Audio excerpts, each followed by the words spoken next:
know, one of the things that I've been saying is I have never seen anything that is as close to a sure thing as these metals going up many-fold in value, not just price, but how much stuff they buy. Exactly. People don't realize that something can be going up in price while it's falling in value. That's right. So what you're looking for is absolute purchasing power. If the dollar goes to zero and gold goes to infinity, I mean, where did the price go? I gave one of these notes, these $100 trillion Zimbabwe dollar notes, to my mother-in-law. And she held it, and she looked at it, and she felt it a little longer, and she goes, if only this were real. I explained to her it was real. And what most people don't understand is they think that some paper currency with a one and a lot of zeros behind it must be a lot of quote-unquote money. But that's the problem with paper money. That's the problem with deficit spending. That's the problem with the world's currency system. It doesn't matter what currency you're in, there's not anything substantial behind any of them. In fact, I get the question quite often about, well, what currency is the best currency? And the answer is none. The best currency is physical gold, physical silver. You gotta think about this for a second. The only real money that's outside the matrix are gold and silver. Let's just do a thought experiment real quick.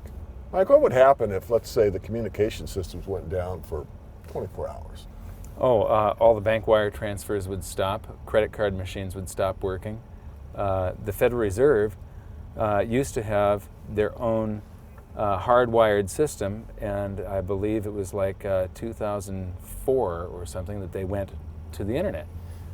So if the internet system fails, everything stops.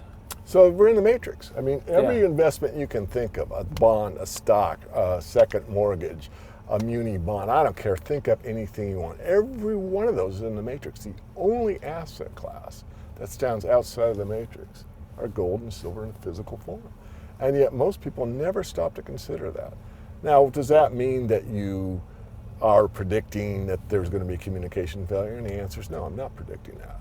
What I am predicting is to get you to think. What I want you to do is think it through. What money do you know hasn't done this throughout all of recorded history? You know what? Their answer is none. China went on paper money 8 times for 8 times, and every time it failed. Marco Polo came back. You read about it in the history books, about he discovered this and that and the spices and all this stuff, silk.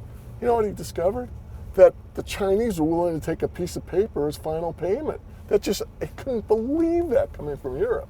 And yet that was the system that is now pervasive throughout the entire planet.